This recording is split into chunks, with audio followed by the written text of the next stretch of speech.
الحمد لله رب العالمين والعاقبة للمتقين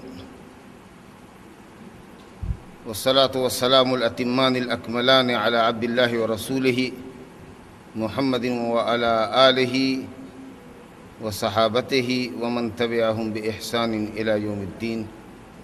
أما بعد، فأعوذ بالله من الشيطان الرجيم. بسم الله الرحمن الرحيم. سبحان الذي أسرى بعبده ليلا من المسجد الحرام إلى المسجد الأقصى الذي باركنا حوله لنريه من آياتنا إنه هو السميع البصير.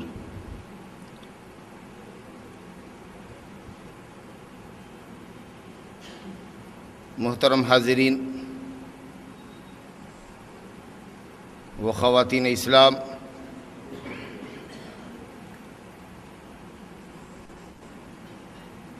واقعہ اسراء و معراج نبی کریم صلی اللہ علیہ وسلم کے ظاہر و باہر معجزات میں سے ایک معجزہ ہے.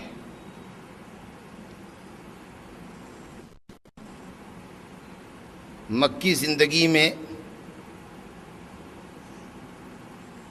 آپ کی نبوت و رسالت کی صداقت میں رونما ہونے والے معجزات کے اندر ایک واقعہ شق القمر اور ایک یہ واقعہ اسراء و معراج اپنی نوعیت کے دو عظیم اور منفرد معجزات ہیں جو نبی کریم صلی اللہ علیہ وسلم کے خصائص میں سے. اللہ سبحانہ و تعالی نے پہلی مرتبہ کسی انسان رسول کو اس کے جسم عنصری اور روح کے ساتھ حالت بیداری میں آسمان کی سیر کرائی تھی.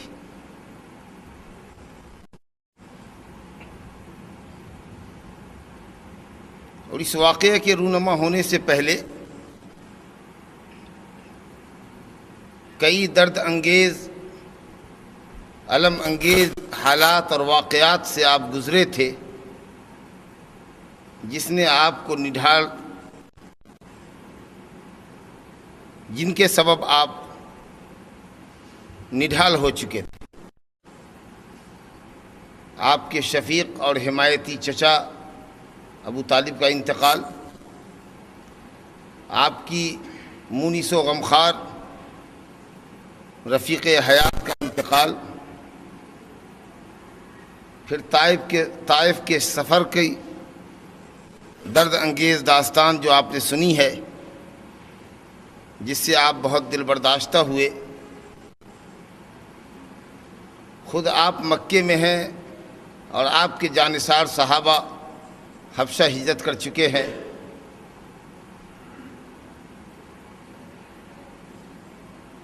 ایسے درد انگیز حالات سے آپ گزر رہے تھے. اللہ رب العالمین نے چاہا کہ اپنے نبی کی مہمانی فرمائے اور آپ کی تکریم و تعظیم اور آپ کی مہمان نوازی کے لیے اس نے آپ کو آسمان پہ بلایا تاکہ آپ کو نیا حوصلہ ملے اور آپ کی نبوت کی دلیل بن سکے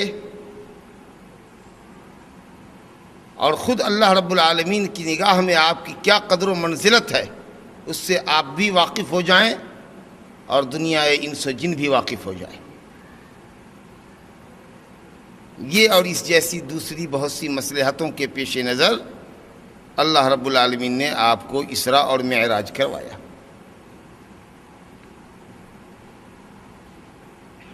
بہت ہی مختصر ترین لفظ میں اللہ رب العالمین نے اسراء کی جو زمینی سفر کا نام ہے جو مکے سے شروع ہو کر بیت المقدس پر ختم ہوتا ہے،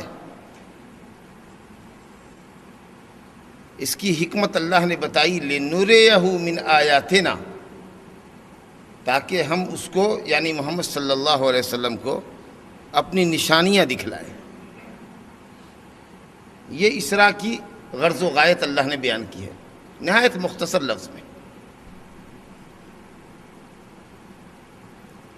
اللہ سبحانہ و تعالی نے اور بھی انبیاء کو اپنی وسیع و عریض کائنات میں پھیلی ہوئی نشانیاں دکھلائیں۔ حضرت ابراہیم خلیل اللہ علیہ السلام کو اللہ تعالیٰ نے نشانیاں دکھلائی، وَكَذَلِكَ نُرِي إِبْرَاهِيمَ مَلَكُوتَ السَّمَاوَاتِ وَالْأَرْضِ وَلِيَكُونَ مِنَ الْمُوقِنِينَ۔ آسمان اور زمین کی ملکیتوں میں اللہ رب العالمین نے اپنی آسمان و زمین کی وسیع و عریض سلطنتوں میں اللہ رب العالمین نے حضرت ابراہیم کو اپنی قدرت کی عظیم نشانیاں دکھلائیں تاکہ وہ لیکون من الموقنین یقین کرنے والوں میں سے ہو جائے۔ انبیاء کرام کے پاس علم کے ساتھ یقین کی بھی قوت تھی، جس کے سبب وہ مصائب و آلام پر بہت زیادہ صابر ہوا کرتے تھے، صابر رہا کرتے تھے، کیونکہ انہوں نے رب العالمین کی قدرت کا اپنی آنکھوں سے مشاہدہ کیا ہوتا تھا۔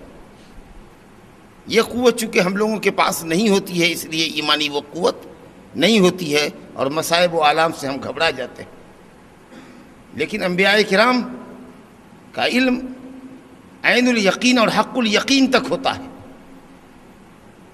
اس لیے کسی بھی سخت سے سخت حالت میں بھی وہ ایمان سے سمجھوتا نہیں کر سکتے، نہایت پامردی اور ثبات قدمی کا ثبوت دیتے ہیں۔ اللہ رب العالمین نے انہی حکمتوں کے پیش نظر آپ کو اسراء اور معراج کروائی۔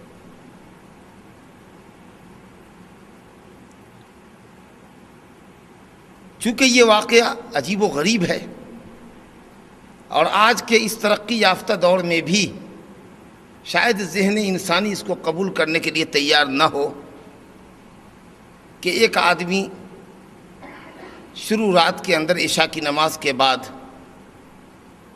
چلے اور سینکڑوں میل کی زمینی مسافت طے کر کے کروڑوں میل کی آسمانی مسافتیں طے کرے اور پھر وہاں سے چلے اور فجر کی نماز اپنے ساتھیوں کے ساتھ مکے میں پڑھے۔ 5-6 گھنٹے کے وقفے میں اتنا طویل سفر آج کی ترقی یافتہ دنیا کے اندر بھی ممکن نہیں ہے۔ مہینوں اور سالوں گزر جائیں گے مگر ساتوں آسمان کی دوریاں طے نہیں ہو پائیں گی۔ اس لیے یہ واقعہ اس زمانے کے بھی مشرکین کے لیے مذہب کا خیز رہا اور آج کے بھی دشمنان اسلام کے لیے بہت بڑا ہتھ کنڈا ہے کہ کمزور سیدھے سادے مسلمانوں کو وہ دام فریب میں مبتلا کرے اور کہے کہ اس نوعیت کا جو واقعہ بیان کیا جاتا ہے وہ فالس ہے، کیونکہ یہ واقعہ ہے ہی ایسا عجیب و غریب اور اس کی اہمیت اور اس کی عظمت کو خود رب العالمین نے یہ کہہ کر واضح کر دیا، سبحان الذی اسریٰ بعبدہ، پاک ہے وہ ذات، عظیم القدرت ہے وہ ذات جس نے اپنے بندے محمد صلی اللہ علیہ وسلم کو راتوں رات چلایا۔ یہ اللہ کی قدرت تھی جس نے چلایا، کسی انسان کی قدرت میں ہے ہی نہیں، اس لیے تعجب کی بات نہیں ہے۔ اگر کوئی یہ کہتا کہ محمد صلی اللہ علیہ وسلم اپنی کیپیسٹی سے گئے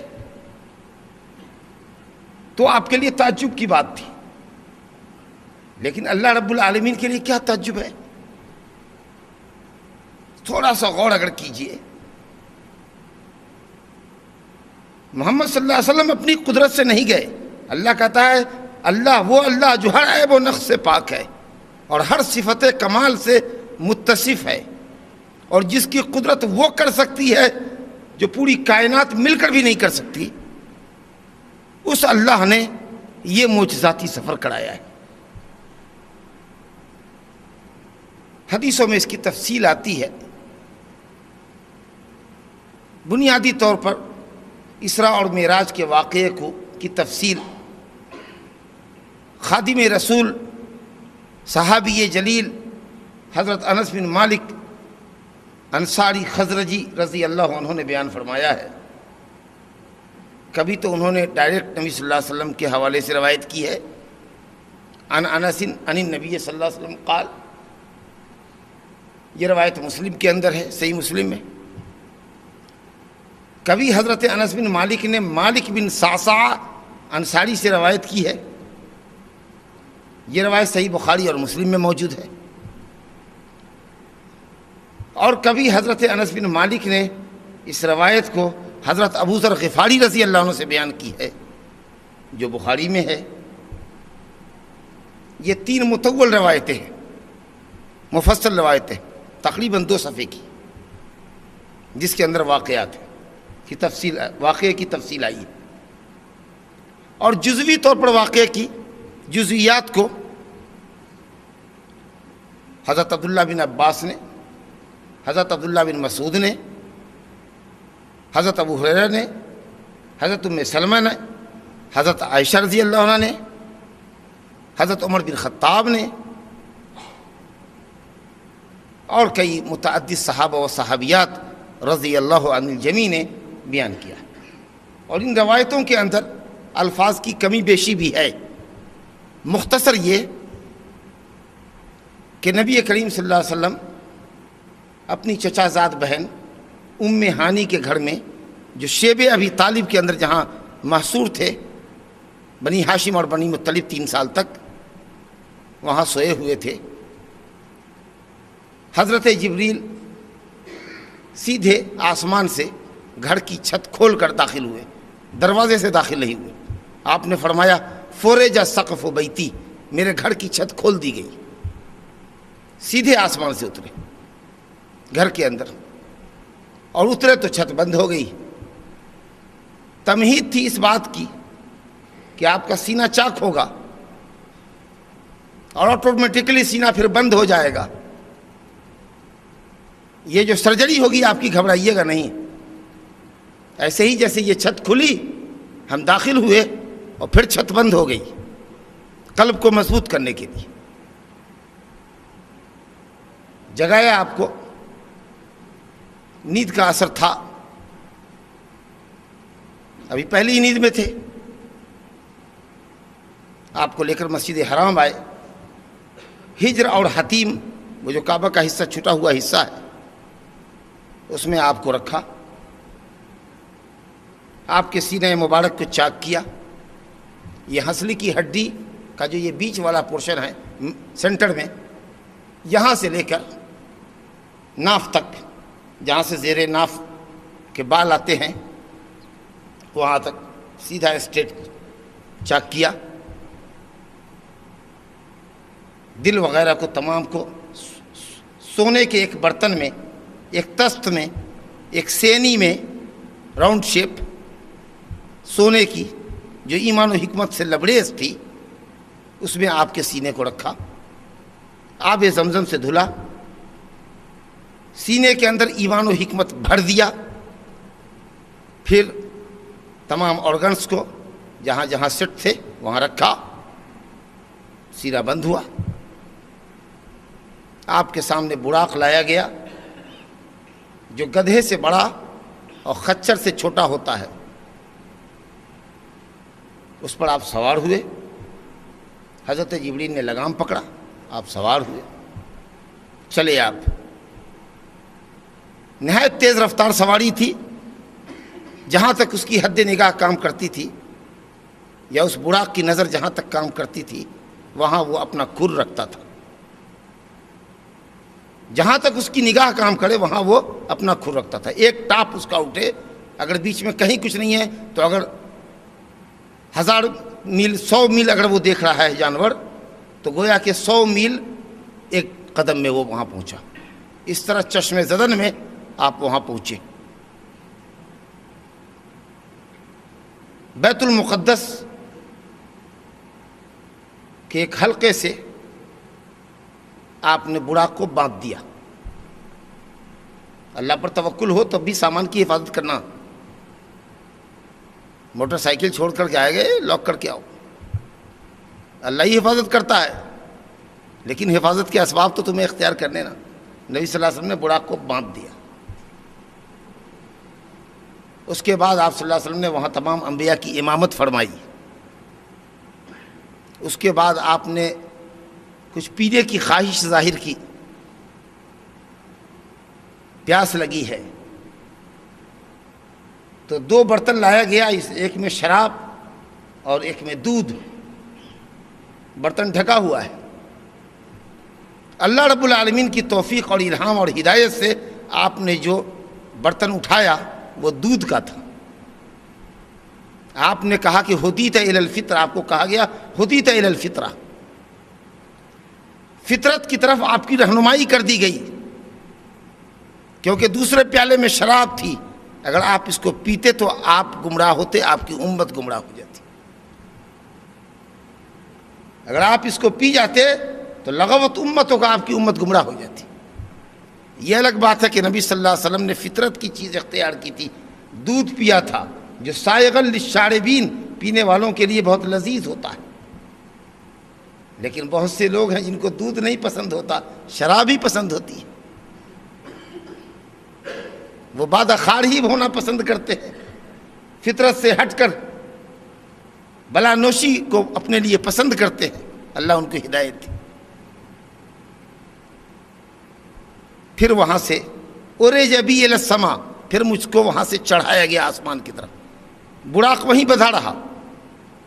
بعض الفاظ کے ظاہر سے لگتا ہے کہ بڑاق نے ایک قدم مارا اور آسمان پہ سیدھے پہنچا, لیکن علامہ ابن القیم رحمۃ اللہ علیہ نے جو توجیہ کی ہے کہ بڑاق کو وہیں باندھ دیا گیا. اور بہتر یہ ہے اُرِجَ بِی, مجھ کو چڑھایا گیا. ایک سیڑھی لائی گئی جس پہ زینے ہوتے ہیں, بہت تیز سیڑھی رہی ہوگی. 1-2 زینے پر چڑھے, آسمان پہ پہنچے.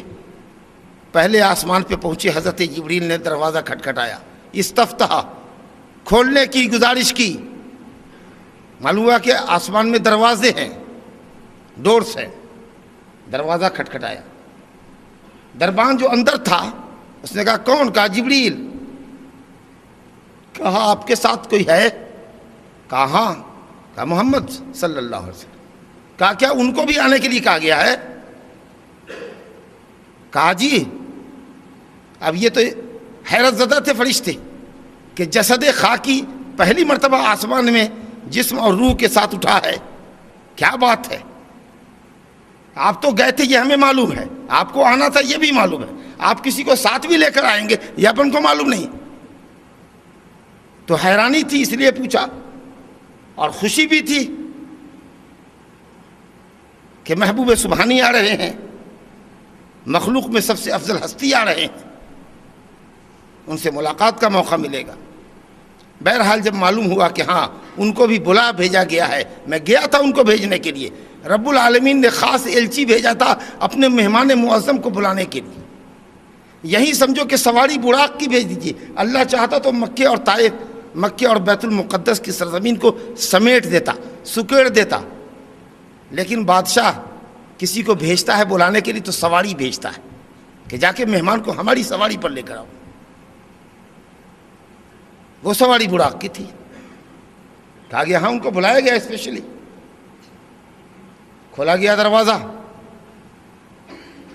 پہلے آسمان پر حضرت جبریل نے آپ کا تعارف آدم علیہ السلام سے کرایا. کہا یہ آدم ہے آپ کے باپ, ان پر سلام کیجئے. آپ نے سلام کیا, انہوں نے جواب دیا اور مرحبا کہا. مرحبا, خوش آمدید, ویلکم. نہایت کشادگی اور وسعت میں آپ آئے. اسی سے ملتا جلتا جملہ ہوتا ہے مرحبا اہلن و سہلن. اہلن مانے اپنے گھر میں آپ آئے, اور سہلن مانے نرم زمین پر چل کے آئے. یہاں چل کے نہیں کہتے, اس لیے سہلن کہنے کی ضرورت نہیں پیش آئی. کہا مرحبا, خوب کشادگی پہ آئے, آپ کے آنے سے بہت خوشی ہوئی. کوئی تنگی نہیں ہے، آسمان میں کیا تنگی ہو سکتی ہے؟ مرحبا بالنبی الصالح والابن الصالح، نبی صالح اور ابن صالح۔ معلوم ہوا کہ بیٹا بھی اگر با فضیلت ہو تو اس کی فضیلت کا اعتراف باپ کو کرنا چاہیے۔ نبی صالح، ابن صالح، نیک بیٹے نیک نبی، خوش آمدید۔ اور ایسے آدمی کی تعریف منہ پر کرنے میں بھی کوئی حرج نہیں ہے جس کے متعلق یہ یقین ہو کہ تعریف سن کے بہکے گا نہیں، اپنے آپ میں پھولے گا نہیں، متکبر نہیں بنے گا، پختہ عقل و فکر کا آدمی ہے، تو اس کی دلجوئی کے لیے، تشفی کے لیے اس کی منہ پر اگر تعریف ہو اور تعریف میں مبالغہ نہ ہو، صحیح بات کہی جائے تو کہنے میں کوئی حرج نہیں ہے، جائز۔ دوسرے آسمان پہ چڑھے، پھر وہی کیفیت، دروازہ کھٹکھٹایا، وہی سوال، کون؟ جبریل۔ کون ہے آپ کے ساتھ؟ محمد۔ کیا ان کو بلا بھیجا گیا ہے؟ کہا جی۔ یہ کیفیت ساتوں آسمان پر ہے، ہر مرتبہ یہ جملہ دہرائیں گے نہیں کیونکہ وقت محدود ہے۔ دوسرے آسمان کا دروازہ کھولا گیا، وہاں آپ کی ملاقات کرائی گئی یحییٰ اور عیسیٰ علیہ السلام سے، دونوں خالہ زاد بھائی ہیں۔ ان سے بھی سلام کیا، انہوں نے بھی جواب دیا، مرحباً بالنبی الصالح والاخ الصالح، یہاں بھائی کہہ کے پکارا، نیک بھائی نیک نبی۔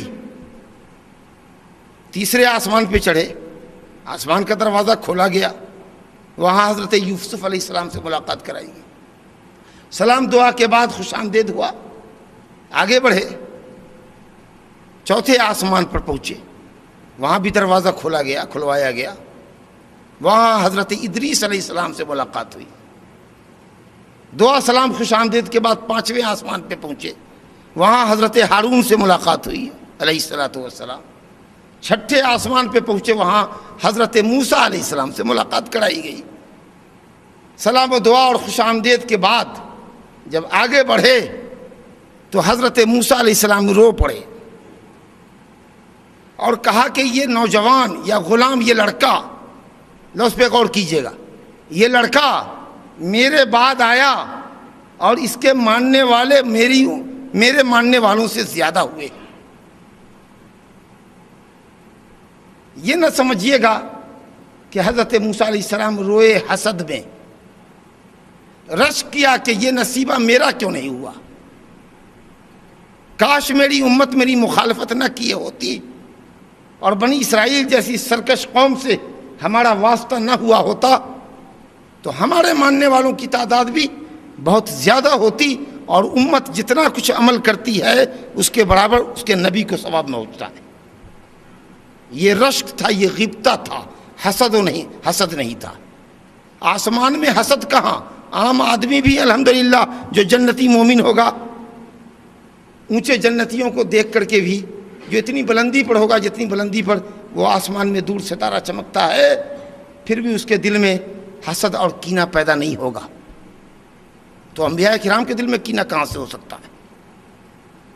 اور کہا لڑکا، کیونکہ 52-53 سال کی عمر میں گئے تھے اور اس کے بعد بھی ماشاءاللہ شباب اور جوانی تھی۔ نبی صلی اللہ علیہ وسلم کے انتقال کے وقت صرف آپ کی داڑھی میں، وہ بھی ٹھوڑی کے نچلے ہونٹ کے نیچے اور تھوڑا کن پٹی کے اندر 20 بال، گنتی کے 20 بال سفید تھے، جو پیلے ہو گئے تھے یا تو مہندی لگانے کے سبب یا خوشبو کثرت سے ملا کرتے تھے اس کے سبب، صرف 20 بال، 63 سال کی عمر میں، 51-52 کی عمر میں آپ بالکل جوان تھے۔ حضرت ابو بکر صدیق آپ سے چھوٹے تھے، وہ دکھتے تھے بوڑھے، آپ دکھتے تھے جوان۔ تو یہ کہا غلام، قوت کی طرف اشارہ ہے، آپ کی اچھی صحت کی طرف اشارہ ہے۔ یہ مت سمجھیے گا کہ اتنے بڑے نبی کو لڑکا کہہ کے حضرت موسیٰ نے پکارا، نہیں، نقطے کی بات سمجھیں۔ آگے بڑھے، 7ویں آسمان کا دروازہ کھلوایا، وہاں حضرت ابراہیم خلیل اللہ علیہ السلام سے ملاقات ہوئی، جو بیت المعمور سے ٹیک لگائے ہوئے، پیٹھ لگائے ہوئے بیٹھے ہوئے تھے. معلوم ہوا اگر کوئی شخص کعبہ کی دیوار سے پیٹھ لگائے ہوا ہو، مثال کے طور پر کعبہ میرے پیچھے ہو، یہ کرسی مان لو کعبے کی ایک دیوار ہے، اس میں آدمی ٹیک یوں لگا دے اور اس رخ کو دیکھے الٹی سمت کو، تو بھی یہ بے ادبی اور بدتمیزی نہیں ہے. کعبہ سامنے ہو، اگر کوئی پاؤں پسار دے تو بھی انشاءاللہ کوئی بے ادبی نہیں ہے. قبلہ کے سمت میں مسجد میں آدمی ہے بیٹھا ہوا ہے، ضرورتاً پاؤں پسار دیتا ہے، لوگ کہتے ہیں قبلہ کی طرف پاؤں پسارتے کیا جی؟ یہ احترام کے منافی نہیں ہے. انشاءاللہ پیٹ ٹکے ہوئے ہیں. کہا یہ آپ کے باپ ابراہیم خلیل اللہ علیہ السلام سلام کیجئے. سلام دعا ہوئی، وہاں کہا مرحباً بالنبی صالح والابن صالح، پیارے بیٹے پیارے نبی خوش آمدید. اب اس کے بعد نبی صلی اللہ علیہ وسلم فرماتے ہیں کہ رفع علی سدرۃ المنتہا، رفعت علی سدرۃ المنتہا، وہ سدرۃ المنتہا بیڑی کا پیر جس کا پھل قبیلہ حجر کے بڑے مٹکے جیسا ہے. عرب کا سب سے بڑا مٹکا قبیلہ حجر کے پاس ہوا کرتا تھا، اتنا بڑا بڑا پھل، اور اس بیری کے پیر کے پتے ہاتھی کے کان کے مانند تھے، اتنے بڑے بڑے. اور پھر اس کے بعد اللہ رب العالمین کے جناب اور دربار میں آپ کو پیش کیا گیا. اللہ رب العالمین نے اپنے بندے کو جو وحی کرنا تھی وحی کی. جبریل امین کی معیت میں آپ نے جنت کی سیر کی، جنت کی مٹی کو دیکھا، جنت کی نعمتوں کو دیکھا. پھر جہنم سے گزرے، جہنم کے داروغہ پر نظر پڑی، بالکل نہیں ہنس رہا تھا. مالک خازن النار. کہا یہ آدمی کیسا ہے، یہ کبھی نہیں ہنستا. کہا کہ کبھی نہیں ہنسا، اگر کسی کے لیے ہنستا تو وہ آپ تھے، اگر مسکراتا کسی کو دیکھ کر تو وہ آپ تھے، لیکن ان کو مسکرانا ہی نہیں، جہنم کے داروغہ ہے نا. اس کے بعد کئی اور لوگوں کو جہنم میں دیکھا، کئی گنہگاروں کو دیکھا جن کی تفصیل کا موقع نہیں. زناکاروں کو دیکھا جو اچھے تازہ گوشت کو چھوڑ کر چھیچڑے کھا رہے تھے، جو اپنی بیویاں چھوڑ کر ادھر ادھر منہ مارا کرتے ہیں، پاکیزہ بیویوں کو چھوڑ کر غلط جگہوں پر جاتے ہیں. ان کی مثال ایسی ہی ہے جو تازہ فربا گوشت چھوڑ کر چھیچڑا کھاتا ہو. کسی کو دیکھا کہ اس کا سر کوٹا جا رہا ہے، کہا یہ وہ لوگ ہیں جو نماز نہیں پڑھتے تھے. دیکھا کچھ عورتوں کو کہ اس کے سینے میں ٹیڑھے اور لمبے لوہے کے کانٹے گاڑ دیے گئے ہیں اور لٹکا دیا گیا ہے ان کو، کہا یہ وہ عورتیں ہیں جو اپنے شوہروں پر غیر کا بچہ داخل کرتی ہیں، زناکاری کے نتیجے میں حاملہ ہوتی ہیں، بچہ اپنے شوہر کے سر مڑتی ہیں. سودخواروں کو دیکھا کہ پیٹ ان کے بہت بڑے ہیں، اٹھ نہیں سکتے. غیبت کرنے والوں کو دیکھا، کئی اور لوگوں کو دیکھا، ان کی بری گت میں دیکھا. پھر آپ جب اترے چھٹے آسمان پر تو حضرت موسیٰ علیہ السلام سے ملاقات ہوئی. انہوں نے خیر خواہانہ طریقے پر پوچھا کہ آپ کے رب نے کیا حکم دیا، کیا تحفہ ملا آپ کو؟ تو فرمایا کہ 50 وقت کی نمازیں فرض ہوئی، رات اور دن میں 50 وقت کی نمازیں فرض ہوئی. کام میری مانیے، آپ رب تعالیٰ کے پاس لوٹیے اور تخفیف کا سوال کیجئے. میں نے بنی اسرائیل کو بہت آزمایا ہے، اب بہت جھیلا ہے اس قوم کو، آپ کی قوم اس کی طاقت نہیں رکھے گی. اب اس خیر خواہی پر حضرت موسیٰ علیہ السلام ہم سب کے دعائے سلام اور درود کے مستحق ہیں کہ نہیں ہے؟ بتائیے. صلوات اللہ وسلام علیہ. بغیر مشورہ لیے ہوئے مشورہ دے رہے ہیں، خیر خواہی کا مشورہ دے رہے ہیں. نہیں پوچھا آپ نے، انہوں نے پوچھا، اور یہ بھی نہیں کہا کہ یہ کیا میری امت کر پائے گی کہ نہیں کر پائے گی. آپ کیا کہتے ہیں؟ نہیں، بغیر مشورہ لیے ہوئے مشورہ دیا. کہا جائیے. گئے، رب تعالیٰ سے تخفیف کا سوال کیا، 10 وقت کی نماز کم ہوئی. اس طریقہ سے اللہ تعالیٰ کے درمیان اور موسیٰ علیہ السلام کے درمیان اپ اینڈ ڈاؤن ہوتا رہے، جاتے رہے آتے رہے. 4 مرتبہ گئے تو 40 وقت کی نماز کم ہوئی. کہا آپ کتنا بچا؟ کہا 10 وقت. کہا آپ بھی بہت ہے، ایک مرتبہ اور جائیے اللہ کے پاس. گئے تو 5 وقت کی نماز کم ہوئی، اب 45 وقت کی نماز فرض ہوئی، کم ہوئی، 5 وقت رہ گئی. موسیٰ علیہ السلام نے کہا کہ کیا ہوا؟ کہا 5 وقت کی نماز رہ گئی۔ کہا میری مانیے اب بھی جائیے، میں نے قوم کو بہت چکھا ہے، 5 وقت کی نماز بھی آپ کی امت ادا نہیں کر پائے گی۔ کہا کہ اب مجھے میرے رب سے تخفیف کا سوال کرتے ہوئے شرم آتی، لگتا ہے کہ آخری مرتبہ کچھ ایسے اشارے ملے رہے ہوں گے جن سے آپ نے یہ سمجھا ہوگا کہ اب بات نہیں بننے والی ہے، اور اب جائیں گے تو 5 وقت کی نماز بھی اگر اٹھا لی گئی تو ساری امتوں میں نماز رہی، میری امت بغیر نماز کے رہے گی۔ اس لیے بھی آپ نے جانا پسند نہیں کیا۔ کہا چلیے ہم اپنے اللہ کے فیصلے پہ راضی ہیں اور انشاءاللہ تعالی میری امت اس پر قناعت کرے گی۔ جب وہاں سے گزرے تو ایک پکارنے والے نے پکارا، امضیت فریضتی وخففت عن عبادی، میں نے اپنا فرض نافذ کیا اور اپنے بندوں سے تخفیف کر دی، یعنی 50 وقت کی نماز کا ثواب لکھوں گا ان کو۔ پڑھیں گے 5 وقت، ہی خمسن و ہی خمسون، پڑھیں گے 5 وقت، لکھا جائے گا انہوں نے 50 وقت ادا کیا۔ یہ نہیں سمجھیے گا کہ نیکی ایک نیکی 10 گنا بڑھائی جاتی ہے، یہ مفہوم نہیں سمجھیے گا۔ یہ تو ہر نیکی کے ساتھ ہے، اٹینشن، کہ ایک نیکی کوئی بھی نیکی کرو کم سے کم 10 گنا۔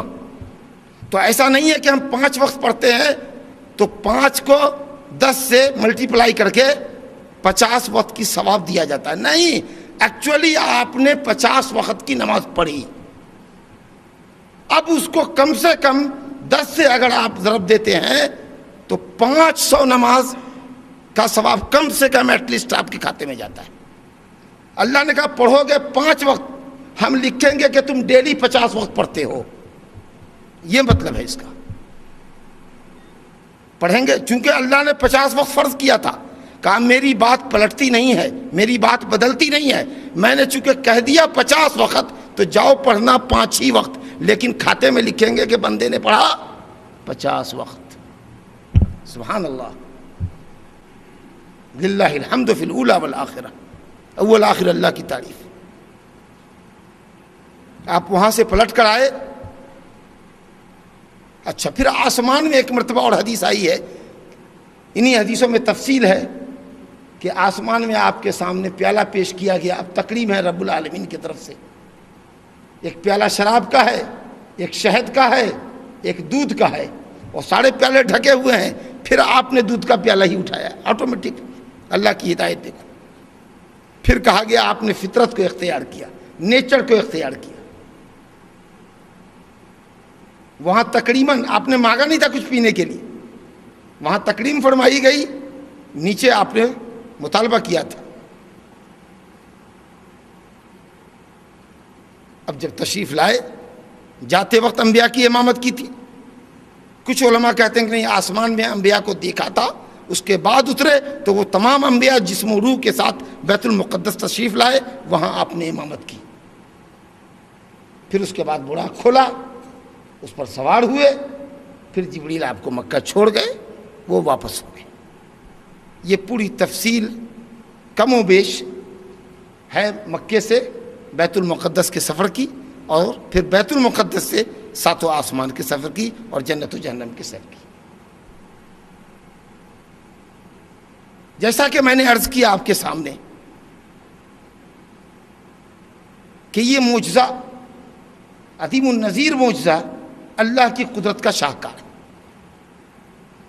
اور نبی کریم صلی اللہ علیہ وسلم کی عزت کے اوپر اور تکریم پر روز روشن سے بھی زیادہ واضح طریقے پر دلالت کرتا ہے۔ اور اس واقعے کی جو قرآنی آیات و احادیث متواترہ سے ثابت ہے، صحیحہ سے ثابت ہے، احادیث صحیحہ سے، اس کے انکار کی بھی کوئی گنجائش نہیں ہے۔ اور اگر کوئی اس واقعے کا انکار کرتا ہے تو گویا کہ وہ اللہ رب العالمین کی قدرت اور اللہ کے کلام پر اعتراض کرتا ہے۔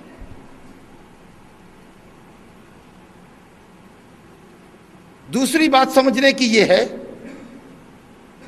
کہ اللہ رب العالمین نے یہ اعزاز نبی کو بخشا ہے ان کی عبدیت کی وجہ سے۔ اللہ نے فرمایا سبحان الذی اسریٰ بعبدہ، پاک ہے وہ ذات اور ہر خوبیوں سے متصف ہے وہ ذات جس نے اپنے بندے کو سفر کرایا، راتوں رات چلایا اپنے بندے کو۔ گویا یہ مقام عبودیت کے نتیجے میں ملا، غلامی کے نتیجے میں ملا۔ کسی بھی انسان کے لیے سب سے بڑی عزت اور شرافت کی بات یہ ہے کہ وہ اللہ رب العالمین کا اوبیڈینٹ ہو، فرما بردار ہو۔ اسرا اور معراج جو عظیم نعمت ہے، اور قرآن مجید جو عظیم نعمت ہے جس کو اللہ رب العالمین نے آپ پر اتارا، تمام آسمانی کتابوں کا خلاصہ، کتاب حق و فرقان، حق و باطل کے درمیان تمیز کرنے والی کتاب، یہ بھی اللہ نے آپ کو دیا ہے آپ کی عبدیت کی وجہ سے۔ تبارک الذی نزل الفرقان علی عبدہ، اپنے بندے پر فرقان کو اتارا ہے، قرآن مجید کو اتارا۔ تو اللہ رب العالمین کی زیادہ سے زیادہ بندگی اور غلامی کرنا یہ انسان کے لیے سب سے زیادہ عزت و شرف کی بات ہے۔ تیسری بات یہ سمجھنے کی ہے کہ اسرا اور معراج نبی صلی اللہ علیہ وسلم کی زندگی کا جو اہم واقعہ ہے، اور آپ کی زندگی کی راتوں میں جو ایک اہم رات ہے، اہم ترین رات ہے، وہ رات زندگی میں کب پیش آئی ہے، اس کا کوئی واضح بیان، مستند بیان صحیح حدیث میں نہیں ہے۔ 10 یا اس سے بھی زیادہ اقوال ہیں۔ بعض علماء نے کہا کہ جس سال نبوت ملی اسی سال، کسی نے کہا نبوت کے 5ویں سال، کسی نے کہا نبوت کے 10ویں سال 27 رجب کو، یہی قول مشہور ہے۔ کسی نے کہا نبوت کے 12ویں سال رمضان میں، کسی نے کہا نبوت کے 13ویں سال محرم میں، کسی نے کہا نبوت کے 13ویں سال ربیع الاول میں۔ اتنے اقوال ہیں، کوئی بات اوتھینٹک نہیں ہے۔ 27 رجب نبوت کا 10واں سال، جس کی مناسبت سے لوگ جشن مناتے ہیں، منانے والے، ان کو سمجھنا چاہیے کہ ماں خدیجۃ الکبریٰ کا انتقال نبی صلی اللہ علیہ وسلم کے معراج کے واقعے سے پہلے ہوا ہے، اور ماں خدیجہ مرتی ہیں نبوت کے 10ویں سال رمضان میں، تو 2-2.5 مہینہ پہلے رجب میں معراج کیسے ہو گئی؟ بات کنڈم ہو گئی۔ خدیجۃ الکبریٰ کے انتقال کے بعد تو معراج ہوئی، اللہ نے آپ کو عزت دی آسمان پہ بلا کے۔ نماز کی فرضیت سے پہلے ماں خدیجہ انتقال کرتی ہیں، آپ کا انتقال ہوتا ہے ماہ رمضان نبوت کا 10واں سال، آپ 27 رجب نبوت کے 10ویں سال میں 2-2.5 مہینہ پہلے، رجب، شعبان و رمضان، کم سے کم 1.5-2 مہینہ پہلے آپ معراج کروا رہے ہیں خدیجۃ الکبریٰ کی موت سے پہلے۔ ایک دم کنڈم قول ہے، کوئی قول صحیح حدیث سے ثابت نہیں۔ اور اگر بالفرض مان لیا جائے کہ کوئی ایک تاریخ ثابت بھی ہو، تو سوال یہ ہے کہ اس رات سے متعلق کیا کوئی عبادت اسلام نے مشروع کی ہے؟ اگر اس رات سے متعلق کوئی عبادت ہوتی تو صحابہ عبادت کرتے، تب آٹومیٹکلی وہ تاریخ منضبط ہو جاتی کہ بھئی یہ تاریخ، یہ رات ہے اور اس رات میں یہ عبادت کرنی ہے کیونکہ ہمارے نبی کو معراج ہوا۔ اللہ رب العالمین کی عجیب اور بلیغ حکمت ہے کہ اس نے اس تاریخ کو امت سے بھلا دیا۔ کسی صحابی نے کہیں بھی معیاری کوئی سند نہیں ہے کہ بتایا ہو کہ نبی صلی اللہ علیہ وسلم کو معراج کب ہوئی۔ اللہ کی حکمت، بھلا دیا، کیونکہ جب اللہ نے اس رات میں کوئی اسپیشل عبادت نہیں رکھی تو تاریخ کو بھلا دینے میں ہی حکمت تھی۔ بھلانے کے بعد تو دیکھتے ہیں کہ ایک بڑی دنیا چراغاں کرتی ہے، مسجدوں کو سجاتی ہے، جیسے لگتے ہو، جیسے معلوم ہوتا ہے کہ روشنی کا تہوار ہے، دیوالی ہے، روشنی کی پوجا ہو رہی ہے۔ خاص اس رات میں نمازیں پڑھی جاتی ہیں۔ اگر کوئی عبادت مشروع ہوتی، کوئی صدقہ دینا مشروع ہوتا، کوئی عمرہ کی ادائیگی مشروع ہوتی، کوئی اور عبادت ہوتی تو رات خود بخود متعین ہو جاتی، لیکن اللہ نے ایسا نہیں کیا۔ اب جب کہ کوئی عبادت اس رات سے متعلق نہیں ہے شریعت میں، تو ہم کو کوئی حق نہیں ہے کہ اس رات میں ہم چراغاں کریں اور جشن شب معراج منائیں۔ اگر اس رات میں مجلس منعقد کرنا، اسراء اور معراج کے واقعات کا بیان کرنا، خاص انداز میں نمازیں پڑھنا اگر ثابت ہوتا، جائز ہوتا، تو محمد صلی اللہ علیہ وسلم جو مخلوق میں سب سے زیادہ انسانوں کے خیر خواہ تھے، آپ اپنی امت کو ضرور بتاتے، اور صحابہ کرام اپنے بعد والوں کو اس سے آگاہ کرتے۔ لہذا کوئی تاریخ ثابت نہیں ہے، اور بالفرض اگر ثابت ہو بھی جائے تو ہمارے لیے کوئی عبادت اور کسی طرح کا کوئی جشن اس رات میں کرنا جائز نہیں ہے۔ لہذا اس رات کی جو بھی عبادت ہے اور جو بھی اہتمام دنیا والے کر رہے ہیں وہ غلط ہے اور ایک بدعی رسم ہے جو رائج کر لی گئی ہے، جو صرف رائے پر اور صرف جذبات پہ مبنی ہے کہ ہمارے نبی کو اللہ نے اعزاز و اکرام دیا اس لیے جشن مناویں۔ جس نبی کو اللہ نے اعزاز و اکرام دیا اور جس نبی نے امت کو عرش الہی کے نیچے سے لا کر تحفہ دیا، امت کے بڑے حصے کو اس تحفے سے تعلق نہیں ہے، نمازوں سے رغبت نہیں ہے، لیکن رسم و رواج کی دنیا میں رسم و رواج سے لوگوں کو بہت رغبت ہے۔ 5 وقت کی نماز آپ تحفے میں لے کر آئے تھے، کتنے لوگ نماز پڑھتے مردوں اور عورتوں میں سے، لیکن جشن شب معراج کا چندہ ہو اور اس کی مجلس سجانی ہو تو پھر دیکھیے ایسے ہی بے نمازی لوگ صف میں آگے آگے آپ کو نظر آئیں گے۔ بہرحال یہ تقریب یا اس طرح کی جو تقاریب مختلف موقعوں پر منعقد کی جاتی ہیں، یہ سب بدعی تقاریب ہیں۔ اسلام میں ایک ہی رات محترم ہے جس میں عبادت بطور خاص کرنے کا حکم ہے، وہ ہے لیلۃ القدر، جو رمضان کی طاقراتوں میں سے کسی آخری عشرے کی طاقراتوں میں سے کسی ایک رات میں ہے۔ اور باقی ہفتے کی عید ہماری جمعہ کا دن ہے، اور سال کی 2 عیدیں، عید الفطر جو 1 شوال کو ہوتی ہے اور عید الاضحیٰ جو 10ویں ذی الحجہ کو ہوتی ہے۔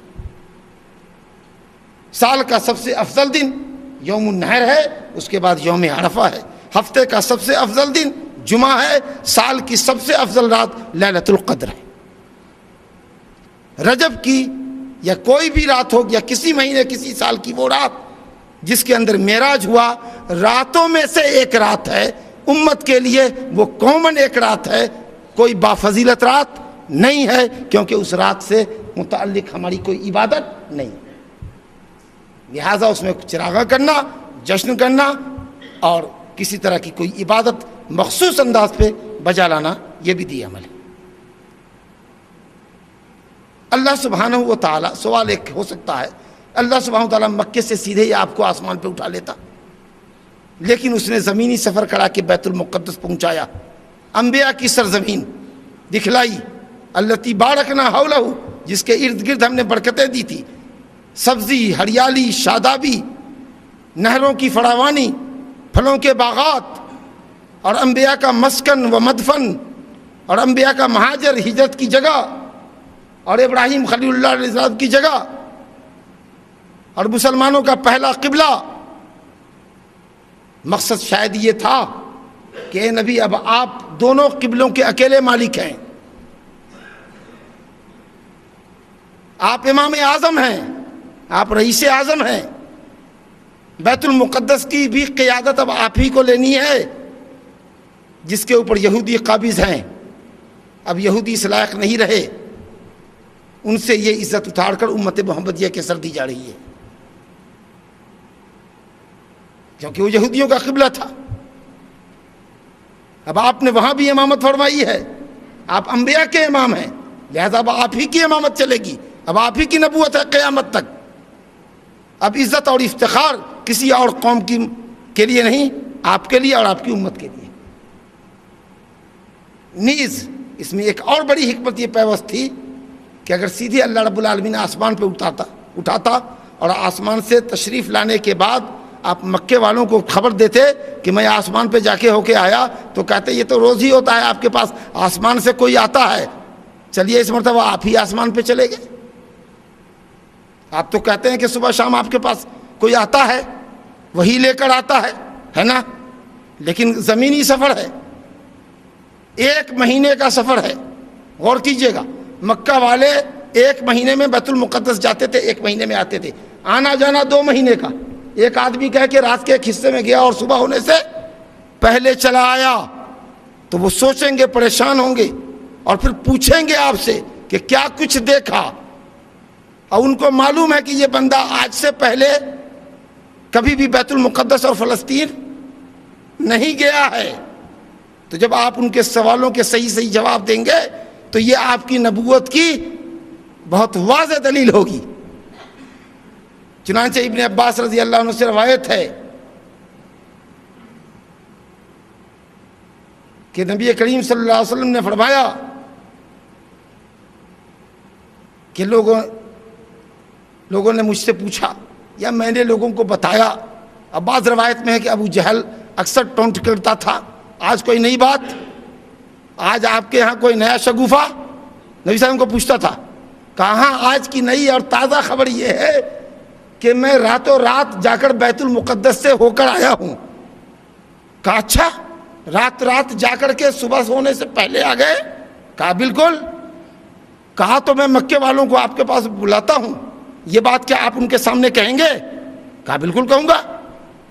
اب اس نے آواز لگائی، وادی کا سردار تھا، ایک کعب بن لوئی کے بیٹو آؤ، ایک عجوبہ، ایک شگوفہ سنو۔ آگے مکے والے دیکھتے دیکھتے کہا ہاں آپ اپنی وہ بات دہرا دیجئے جو بات آپ نے مجھ سے کہی تھی۔ آپ نے بات دہرا دی۔ اب کسی نے سیٹی ماری، کسی نے تالیاں بجائی، کسی نے حیرانی سے ماتھے پر سر رکھ لیا، یہ آدمی کیا کہتا ہے؟ آپ حضرات بھی کبھی حیران ہوتے ہیں یا کبھی خوش ہوتے ہیں تو تالیاں بجاتے ہیں۔ یہ تالی بجانا، حوصلہ بڑھانا، نیتاؤں کا سواگت کرنا، اسکول کے بچوں کے پروگرام کو تالیوں سے گرمانا، یہ تو مشرکین کا شیوا تھا۔ اب یہ تو عادت آپ کی منکر ہوئی، حرام ہوئی۔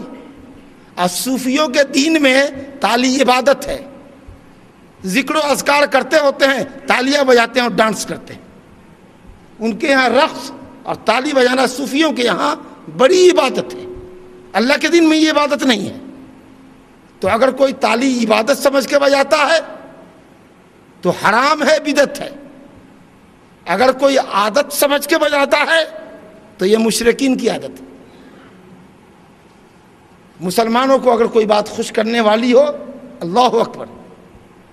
حضرت عمر بن خطاب رضی اللہ عنہ اپنی بہن بہنوئی کو مارنے کے بعد جب بہن سے صحیفہ لے کر سورہ طٰہٰ کی چند آیتیں پڑھی اور دل کی دنیا بدل گئی، ایمان دل میں بیٹھ گیا، تو جب آئے اور نبی صلی اللہ علیہ وسلم کے ہاتھ پر ہاتھ رکھ کر جب کلمہ پڑھا تو صحابہ جو دار ارقم میں موجود تھے خوشی سے اچھل پڑے کہ اللہ اکبر۔ خوشی کے موقع پر اللہ اکبر، خوشی کے موقع پر سبحان اللہ، تعجب کے موقع پر سبحان اللہ، نہ کہ تالی بجانا، نہ کہ سیٹی مارنا۔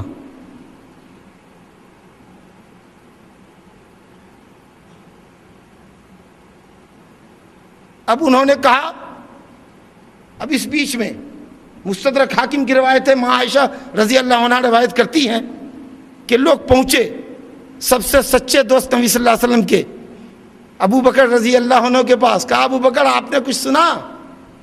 کہا کیا؟ کہا آپ کے صاحب نے ایسی ایسی بات آج کہی ہے، آج بے پڑکی اڑا رہے ہیں، بے پڑکی اڑا رہے ہیں۔ کہا کیا کہا بھائی؟ کہا کہ وہ راتوں رات گئے بیت المقدس اور واپس آئے، آسمانی سفر پر تعجب نہیں کر رہے، صرف فلسطین جانے اور آنے پر تعجب ہے۔ اس لیے بڑی حکمت تھی اللہ تعالیٰ کی کہ وہ آپ کو مکے سے بیت المقدس لے گیا۔ کہا اچھا انہوں نے کہا ہے؟ کہا ہاں۔ کہا تو صحیح کہا ہے۔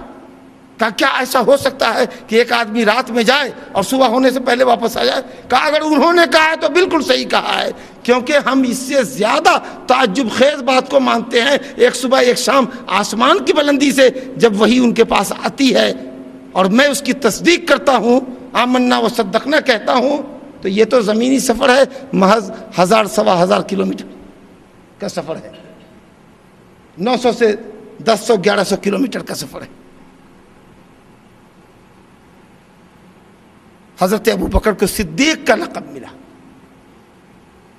وہیں اس تعجب خیز واقعے کو سن کر جو کمزور ایمان لوگ تھے، مسلمانوں میں جو کمزور تھے مسلمان لیکن کمزور تھے، ابھی ایمان نے جگہ دل میں نہیں لی تھی، وہ کنورٹ ہو گئے۔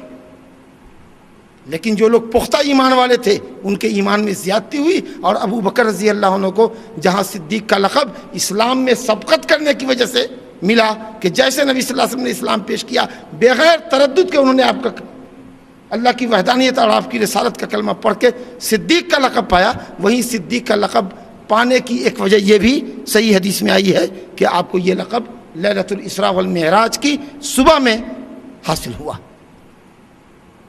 اب جب مشرکین تعجب میں پڑ گئے تو کہا اچھا ٹھیک ہے، آپ کا ٹیسٹ لیتے ہیں، آپ بیت المقدس اگر گئے ہیں تو میں آپ سے بیت المقدس کا وصف پوچھتا ہوں۔ مثال کے طور پر اس میں دروازے کتنے ہیں، کھڑکیاں کتنی ہیں، کھمبے کتنے ہیں، شہتیریں کتنی ہیں، پلرز کتنے ہیں۔ اب مجھے مثال کے طور پر مجھے آئے ہوئے تقریباً 5 روز 6 روز اس شہر میں ہو گیا، اس مسجد میں نماز پڑھتا ہوں، ابھی میں نے کھمبے نہیں گنے، کھڑکیاں نہیں گنی۔ اگر میں کسی سے یہ کہوں کہ 1 ہفتہ اس مسجد میں نماز پڑھ کے آیا ہوں تو لوگ کہے گا اچھا بتاؤ کتنی کھڑکیاں ہیں اس میں، کتنے دروازے ہیں، اچھا جس زینے پر چڑھ کے گئے تھے اوپر کتنے زینے پر تھے آپ۔ اب میں نے کبھی سوچا ہی نہیں کہ ان چیزوں کو بھی یاد رکھنا ہے۔ اب آپ صلی اللہ علیہ وسلم، ام سلمہ رضی اللہ عنہ کی حدیث ہے صحیح مسلم میں کہ جب انہوں نے یہ سوال مجھ سے کیا بیت المقدس کے متعلق تو میں تو سخت پریشانی میں مبتلا ہوا، ایسی پریشانی کہ زندگی میں آج تک کسی معاملے میں اتنا پریشان ہوا ہی نہیں تھا۔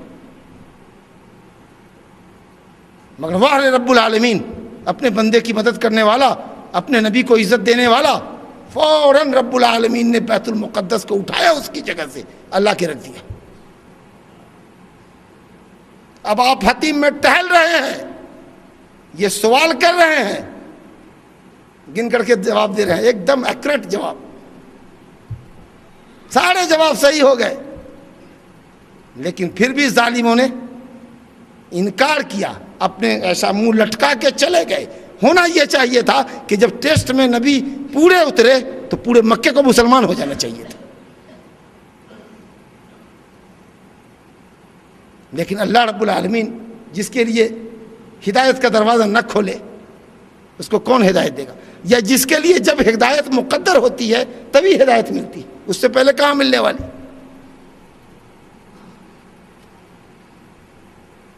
اسی کے ساتھ یہ بھی معلوم ہوا حکمتوں کے اندر کہ اللہ سبحانہ و تعالیٰ کی طرف سے خاص تحفہ جو اس رات میں آپ کو ملا وہ نماز کا تحفہ ہے۔ ساری عبادتیں زمین پہ فرض ہوئی، 5 گانا نماز آسمان پہ فرض ہوئی اور بلا واسطے کے فرض ہوئی، یعنی اللہ رب العالمین نے ڈائریکٹ آپ پر فرض کی۔ اسی سے بعض علماء نے استدلال کیا ہے کہ رب العالمین سے ہم کلامی کا شرف آپ کو حاصل ہوا۔ کہا امزئی تو فریضتی، پکارنے والے نے پکارا کہ میں نے اپنا فرض جاری کیا اور اپنے بندوں سے آسانی بھی کر دی۔ یہ پکارنے والا میں نے اپنا فرض جاری کیا، یہ فرض کس کا تھا؟ اللہ کا فرض تھا، گویا یہ پکارنے والا رب العالمین تھا۔ آپ رب تعالیٰ کے پاس لوٹ رہے تھے، تخفیف کا سوال کر رہے تھے، کچھ لوگ کہہ رہے ہیں جبریل کے واسطے سے تھے، اختلاف ہے کہ ہم کلامی ہوئی کہ نہیں ہوئی، رب تعالیٰ سے بات کی کہ نہیں کی، 2 نظریہ ہے سلف صالحین کا۔ اس میں نماز کی اہمیت معلوم ہوئی کہ نماز آسمان پہ فرض ہوئی، تمام عبادتیں زمین پہ فرض ہوئی۔ ایک اور بات یہ سمجھ میں آئی کہ ہمارے نبی کو اللہ تعالیٰ نے جسم اور روح کے ساتھ عزت بخشی، آسمان کی بلندی پر اٹھایا، لیکن اگر ہم نماز پڑھتے ہیں تو ہماری روح کو معراج نصیب ہوگی۔ ہمارا جسم اگرچہ زمین پہ ہوگا، ہماری پیشانی اگرچہ زمین پہ ٹکی ہوگی، لیکن ہماری روح آسمان کی بلندیوں پہ ہوگی۔ نماز پڑھنے والے کی روح اور آتما اتنی بلند، اتنی پوتر ہوتی ہے۔ بعض علماء نے یہ بھی لکھا ہے کہ آخر نماز ہی کیوں فرض ہوئی، روزہ بھی فرض ہو جاتا۔ کہا اس لیے کہ اللہ کے نبی نے وہاں دیکھا کہ اتنے وسیع و عریض آسمان میں ایک بالش جگہ بھی کہیں ایسی نہیں ہے جہاں کوئی فرشتہ رکوع نہیں کر رہا، قیام نہیں کر رہا اللہ کے واسطے، سجدہ نہیں کر رہا۔ جو کھڑا ہے تو عبادت میں کھڑا ہے، جو رکوع کر رہا ہے تو رکوع میں ہے، جو سجدہ کر رہا ہے وہ سجدہ ہی میں ہے۔ اللہ نے ایک ایسی عبادت آپ کے لیے فرض کر دی جس میں قیام بھی ہے، رکوع بھی ہے، سجدہ بھی ہے۔ وہ تمام بندگیاں جو الگ الگ طور پر فرشتے کر رہے تھے وہ آپ کی ایک بندگی کے اندر شامل ہے۔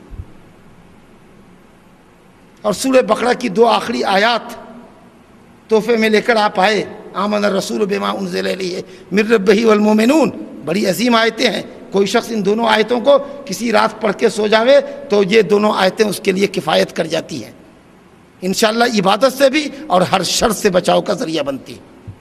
اور یہ پیغام بھی لے کر آئے امت کے لیے بشارت کہ اللہ رب العالمین میری امت کے ہر اس شخص کو بخش دے گا جو اللہ سے اس حال میں ملاقات کرے کہ اس نے کسی کو اللہ کے ساتھ شریک نہ کیا، جس کی موت توحید پہ ہوئی ہو اللہ رب العالمین اس کو بخش دے گا۔ اگر عذاب بھی دیا تو دے کر کے ہی اللہ رب العالمین آخر میں جہنم سے نکالے گا اور جنت میں داخل کرے گا۔ اسی واقعہ اسراء اور معراج سے یہ بھی معلوم ہوا کہ اصحاب الفضل کا استقبال کرنا چاہیے، اہل فضل کا استقبال کرنا چاہیے۔ نبی کریم صلی اللہ علیہ وسلم آسمان میں گئے تھے، انبیاء کرام نے مرحبا کہا، خوش آمدید کہا، تو اہل علم اہل فضل کا استقبال کرنا چاہیے، ان کا احترام کرنا چاہیے۔ یہ اور اس طرح کی بہت سی حکمتوں پر یہ واقعہ مشتمل ہے۔ اب اس کے بعد آپ اترے، دعوت کا کام کرنے لگے۔ میں نے آپ کو بتایا ہے کہ ماں خدیجۃ الکبریٰ کے انتقال کے بعد جو رمضان 10 نبوت میں انتقال کر گئی تھی، آپ نے اسی سال شوال 10 کے اندر طائف کے سفر سے پہلے حضرت سودا بنت زمع رضی اللہ عنہ سے شادی کر لی۔ سن 11 حج کے موسم میں، کل یہاں پر بات آ کر رکی تھی ہماری کہ آپ رات میں نکلے آیت کریمہ کی تلاوت کرتے ہوئے، آپ نے اسلام پیش کیا خزرج کے 6 پاکیزہ نفوس پر، جس میں اسد بن زرارہ بھی تھے، نام مجھے یاد نہیں ہے اس وقت، آپ ان کو تاریخ کی کتابوں میں دیکھیے، سیرت کی کتاب میں دیکھیے، الرحیق المختوم بڑی معیاری سیرت کی کتاب ہے، آپ اس کو دیکھیے۔ آپ نے قرآن مجید کی تلاوت کی۔ قرآن بھی عجیب چیز ہے، عجیب تاثیر والی کتاب ہے، پر تاثیر کتاب ہے۔ نبی صلی اللہ علیہ وسلم اسلام کی دعوت دیتے تھے اور قرآنی آیات کی تلاوت کرتے تھے۔ قرآن کو اپنی زندگی میں رچانے بسانے کی ضرورت ہے۔ کثرت سے ہم لوگ قرآن پڑھیں اور معانی اور مطالب کو غور سے پڑھیں، اور خاص کر جو لوگ دعات ہیں، مبلغین ہیں، ان کو چاہیے کہ قرآن مجید سے خاص شغف ان رکھے۔ آیات کا کثرت سے استعمال اپنی تقریروں کے اندر کریں۔ اگر قرآنی آیات ہماری تقریروں میں نہ ہو، حدیثیں نہ ہو، تو بھاری بھاری الفاظ، ادیبانہ الفاظ، ڈائلاگس چاہے جتنے بھی بول لیجئے، تاثیر ان کی کم ہوگی، گودا اس میں کم ہوگا اور تاثیر اور بھی کم ہوگی۔ لیکن کوئی ایک بات کوئی کہے اور تائید میں قرآن کی آیت پیش کر دے، ایک حدیث پیش کر دے، تو سامعین پر اس کا بہت اچھا اثر پڑتا ہے۔ وہ لوگ بڑے خوش نصیب ہیں جو عالم ہیں اور ماشاءاللہ حافظ بھی ہیں اور قرآن ہمیشہ پڑھتے رہتے ہیں، ان کے لیے خطابات، ان کے لیے دروس کا القاء بہت آسان ہو جاتا ہے۔ ہم تو محروم القسمت ہیں، ہمیں بعض آیتیں یاد کر کے آنی پڑتی ہیں یا کچھ دعات لکھ کر لے کر آتے ہیں، اور کچھ ایسے ہوتے ہیں جن کو اللہ رب العالمین نے حافظہ قوی دیا ہوتا ہے، آیتوں پر آیتیں پہ۔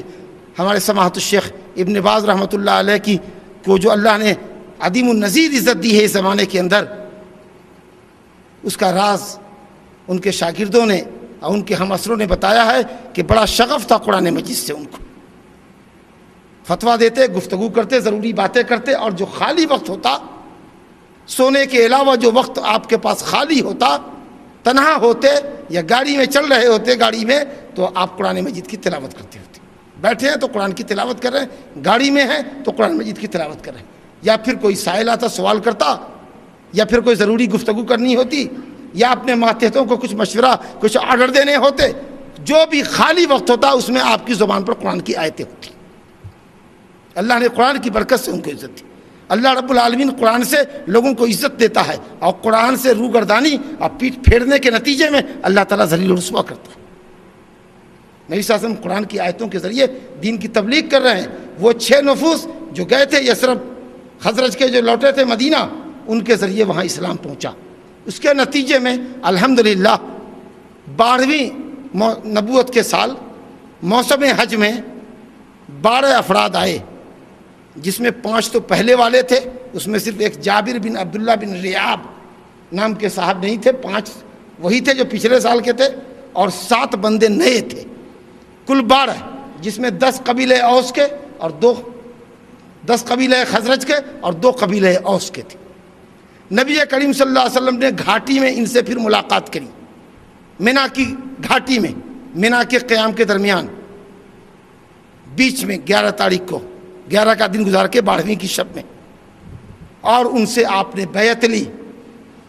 بیعت کے الفاظ آئے ہیں, عبادہ بن صامت انصاری رضی اللہ عنہ وہاں بیعت کرنے والوں میں سے تھے. انہوں نے واقعہ بتایا ہے کہ نبی صلی اللہ علیہ وسلم نے کہا کہ بیعت کرو, بایعونی الا اللہ تشرکوا باللہ شیئا ولا تسرقوا ولا تزنوا ولا تأتوا ببہتان تفترونہ بین ایدیکم وارجلکم. لمبی حدیث ہے کہ اللہ کی بندگی کرو گے, اللہ کے ساتھ کسی کو شریک نہیں ٹھہراؤ گے, چوری نہ کرو گے, زناکاری نہ کرو گے, بہتان تراشی نہ کرو گے, بھلائی کے کام میں نافرمانی نہ کرو گے. جو کوئی عہد اور میثاق کو پورا کرے گا تو اس کا اجر اللہ پر ہے, اور جو کوئی شریعت کے جرم کا ارتکاب کر لے گا اور شرعی سزا اس پر نافذ کر دی جائے گی تو اس کا گناہ معاف ہوا. اور جس کے گناہ کو اللہ پردہ دے دے گا, دنیا میں سزا نہیں ہوئی, چوری اور زناکاری اور بہتان تراشی کی سزا نہیں پا سکا, اللہ رب العالمین کا معاملہ, اس کا معاملہ اللہ کے اوپر ہے, چاہے تو اس کو بخش دے اور چاہے تو اس کو سزا کرے. یہ تفصیل آئی ہے. اکثر علماء کہتے ہیں کہ یہ بیعت اسی رات آپ نے لی تھی, لیکن امام ابن حجر رحمۃ اللہ علیہ نے کہا ہے کہ نہیں, یہ بیعت بعد میں فتح مکہ کے بعد ہوئی ہے. اس موقع پر آپ نے بیعت ان صحابہ سے صرف اس بات کی لی تھی کہ اگر ہم اور ہمارے ساتھی مدینہ آئیں تو آپ ان کو پناہ دیں گے اور ان کی نصرت و حمایت کریں گے اور اسلام کا پرچار اپنے شہر میں کریں گے. اس طرح کی کچھ باتیں آپ نے لی. الحمدللہ یہ بیعت 12 حضرات سے مکمل ہوئی, اور جب یہ مدینہ جانے لگے تو ان کے ریکویسٹ پر کہ آپ اپنا ایک معلم دے دیجئے جو وہاں قرآن سکھائے اور دعوت کا کام کرے, آپ صلی اللہ علیہ وسلم نے حضرت مصعب بن عمیر کو, جو بہت خوبصورت نوجوان, مکے کا رئیس آدمی, جو اسلام لانے کی سزا بھگت چکا تھا, سخت سزا جو آپ نے سنا ہے کہ کھال ادھڑ گئی تھی, ماں نے کھانا پینا بند کر دیا تھا, اتنے لاغر ہو گئے تھے کہ کمان پہ اٹھائے جاتے تھے, ان کو بحیثیت معلم آپ نے ان کو بھیجا یہ دعوت کے لیے تاکہ مبلغ ان کے ساتھ جائے اور دین کی تعلیم سے ان کو آشنا کر سکے. اب حضرت مصعب مدینے میں گئے ہیں اور ان کی دعوت کے نتیجے میں جو عظیم انقلاب مدینے کے اندر رونما ہوا ہے, اور اس سے بڑا وفد تقریباً 72 افراد کا, 70 مذکر اور 2 مؤنث, جو 13ویں ہجرت کے سال آئے ہیں, جس کو بیعت عقبہ کبریٰ یا بیعت عقبہ ثانیہ کہہ لیجئے, اس کا ذکر انشاءاللہ تعالی ہمارے ساتھ ہے, اور انشاءاللہ کل کی مجلس میں ہماری گفتگو اسی عنوان سے ہوگی. وباللہ التوفیق, وصلی اللہ علی نبینا محمد وعلی آلہ واصحابہ واتباعہ الی یوم الدین. السلام علیکم ورحمۃ اللہ.